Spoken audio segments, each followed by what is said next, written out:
Assalamualaikum warahmatullahi wabarakatuh. Selamat malam pemirsa Divisa dimanapun Anda berada. Kembali lagi bersama saya Adli Jailani dalam program Berita Sah.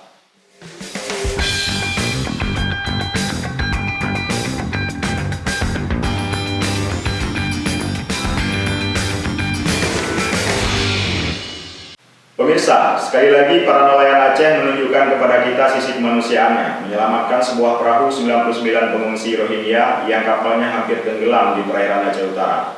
Tahun 2015 lalu, para nelayan Senedon juga pernah melakukan hal yang sama, membantu mengevakuasi pengungsi Rohingya. Sebelumnya pada tahun 2013, nelayan dan masyarakat Perumane, Kecamatan Muara Batu, Kabupaten Aceh Utara juga pernah terlibat dalam misi yang sama. Selanjutnya, masyarakat juga membagi-bagikan makanan untuk manusia perahu tersebut. Dalam tradisi masyarakat Aceh, hal ini dikenal sebagai adat pemulia jame atau memuliakan tamu. Di lain sisi, pro kontra terhadap sikap masyarakat dan pemerintah daerah di Aceh tersebut terus bergulir. Banyak yang memuji dan mendukung, namun tidak sedikit pula yang mengecam. Umumnya kecaman tersebut datang dari masyarakat Aceh itu sendiri. Elemen masyarakat Aceh yang mengecam kebanyakan adalah kaum perantau di Malaysia. Ada apa sebenarnya? Kenapa sentimen anti Rohingya tersebut bisa muncul? Lalu apa sebenarnya yang terjadi di negara asal etnis Rohingya? Lantas bagaimana sikap masyarakat dan pengalaman-pengalaman penanganan mereka di beberapa negara lainnya, terutama Malaysia? Sebagaimana diberitakan oleh media ini sebelumnya pula, ada indikasi para pengungsi Rohingya yang terdampar di Aceh Utara kemarin merupakan para pelarian dari kamp pengungsian di negara lain. Untuk menemukan jawaban atas beberapa pertanyaan tersebut, mari kita simak wawancara jurnalis Divisa Zulfadli Kaum dengan Ibnu Sa'dan Abu Bakar, Ketua FOMAPAK atau Front Mahasiswa dan Pemuda Anti Kekerasan Aceh, yang juga merupakan mantan pengungsi politik Aceh di Malaysia.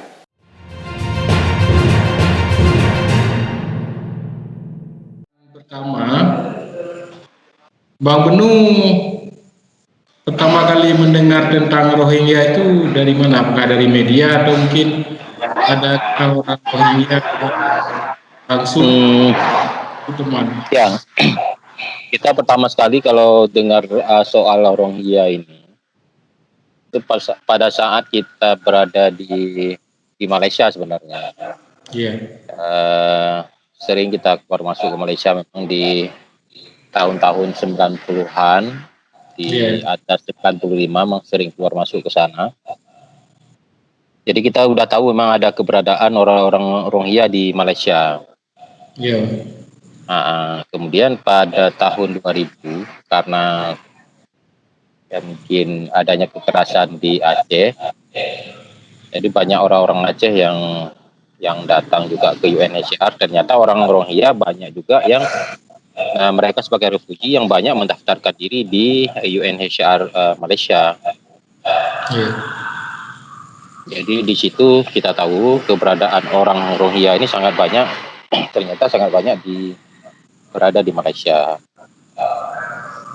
Dan kebanyakan mereka itu saat itu ya di kawasan Selayang. Kawasan Selayang, satu kawasan tidak itu jauh dari pusat kota Kuala Lumpur. Itu perbatasan antara Selangor dengan wilayah persekutuan Kuala Lumpur. Ya mungkin mereka dekat Batu Cave kah atau daerah? Ya tidak begitu jauh dari Batu Cave, taman wilayah. Masih Lembah Kelang. Itu masih Lembah Kelang, Lembah Kelang.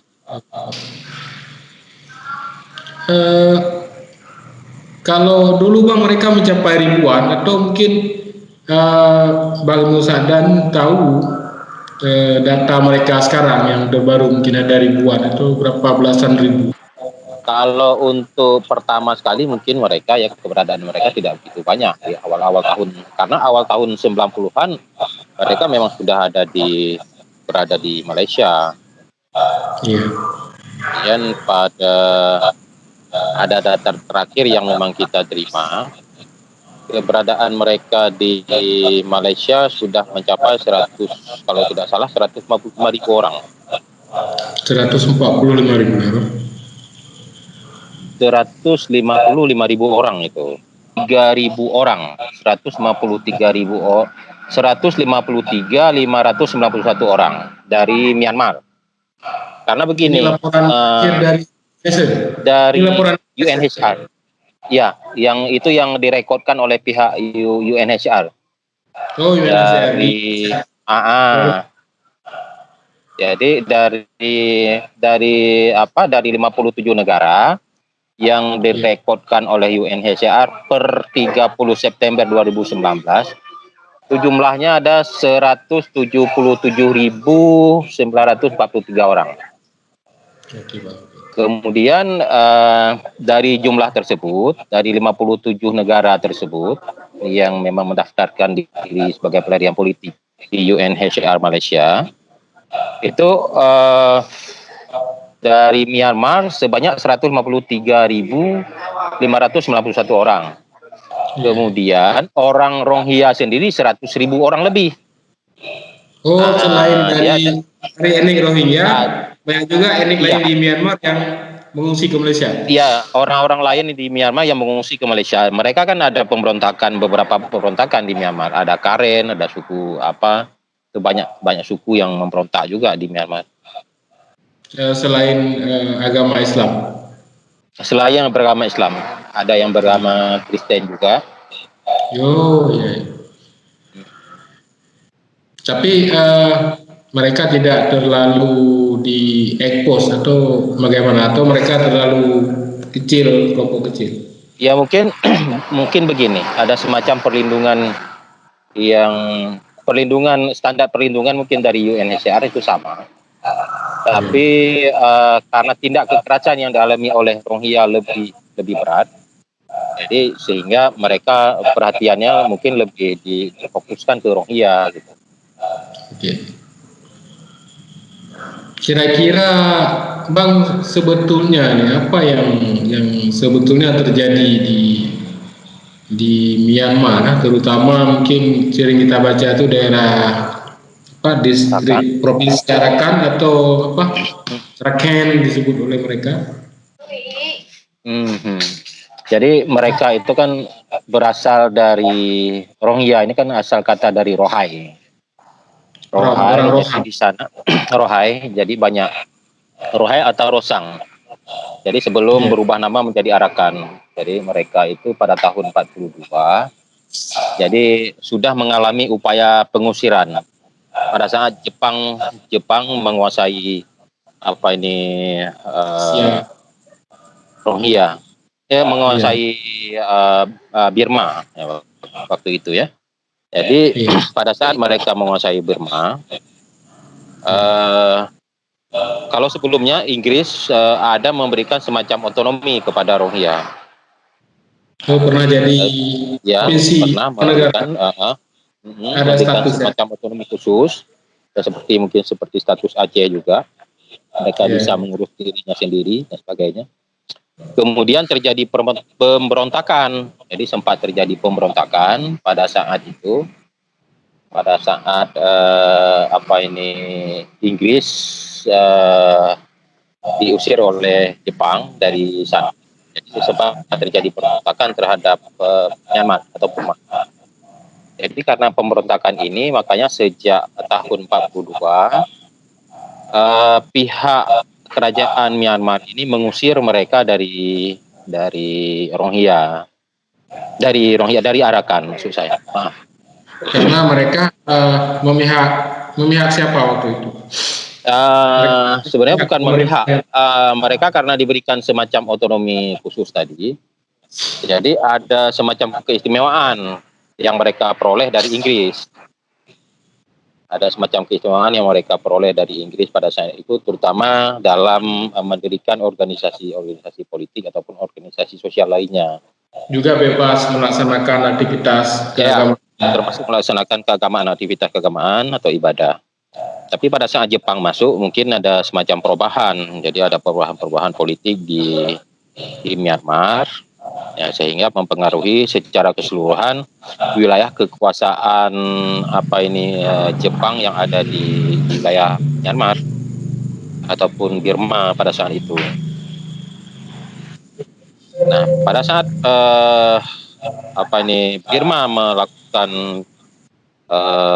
proklamasi kemerdekaan pada Januari 1948, itu mereka mulai mengkampanyekan untuk melakukan pengusiran Rohingya, suku Rohingya secara besar-besaran dari bumi Arakan.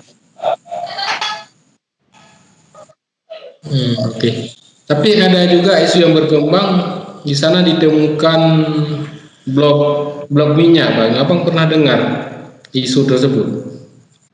Ada Kalau penemuan masalah blok minyak. blok minyak, saya tidak pernah dengar ada temuan blok minyak di kawasan tersebut.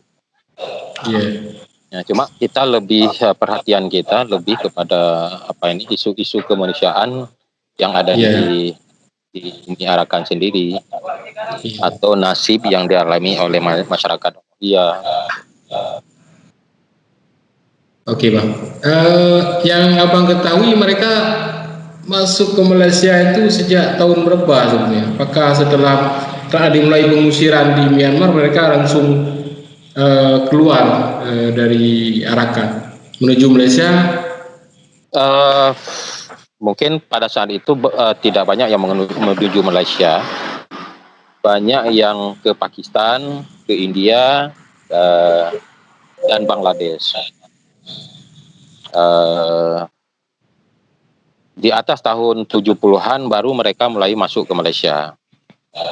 Jadi kebanyakan dari mereka yang saya tahu dari cerita-cerita mereka, dari komunitas-komunitas mereka yang ada di Malaysia, terutama di Selayang, orang-orang yang mereka yang lebih tua, lebih senior dari mereka, karena mereka tidak punya pimpinan khusus.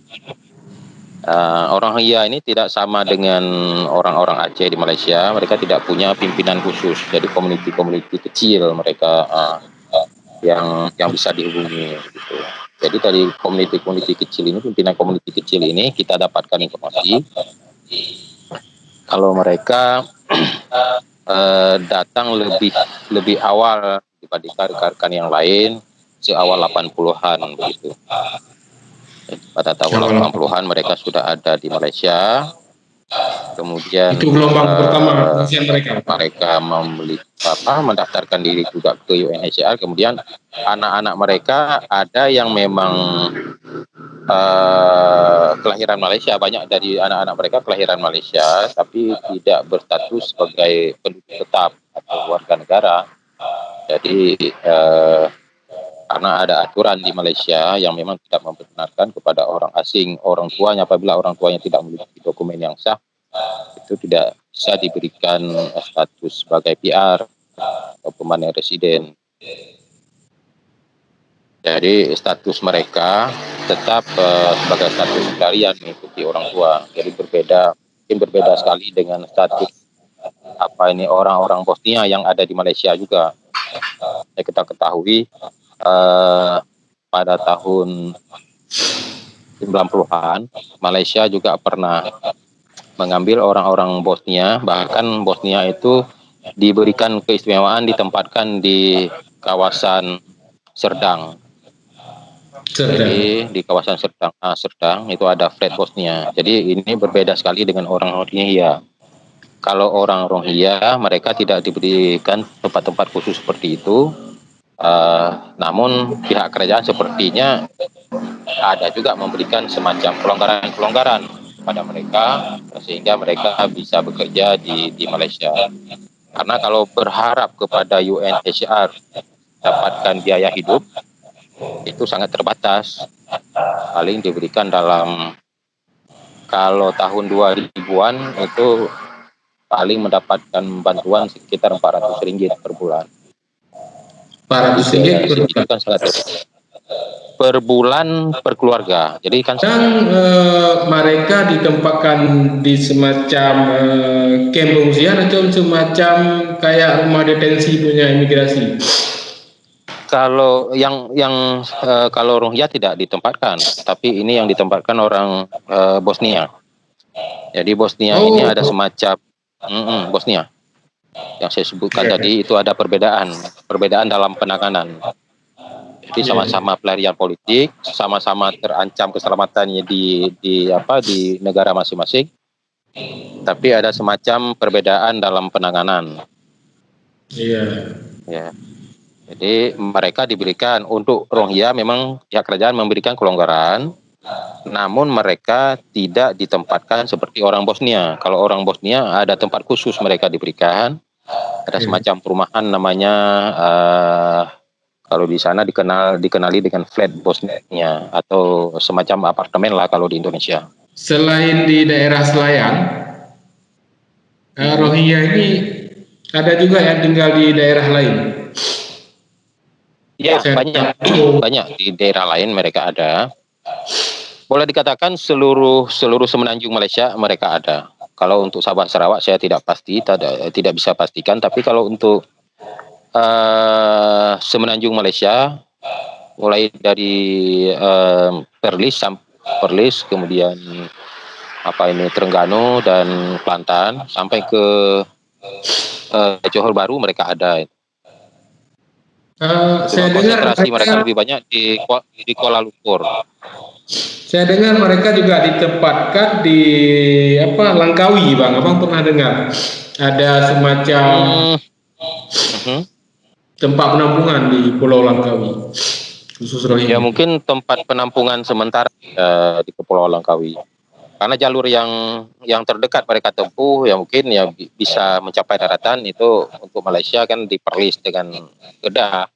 Di Penang banyak juga mereka. Ya, di Penang, Butterworth banyak mereka. Banyak kita temui orang-orang Bangladesh dan orang Rohingya.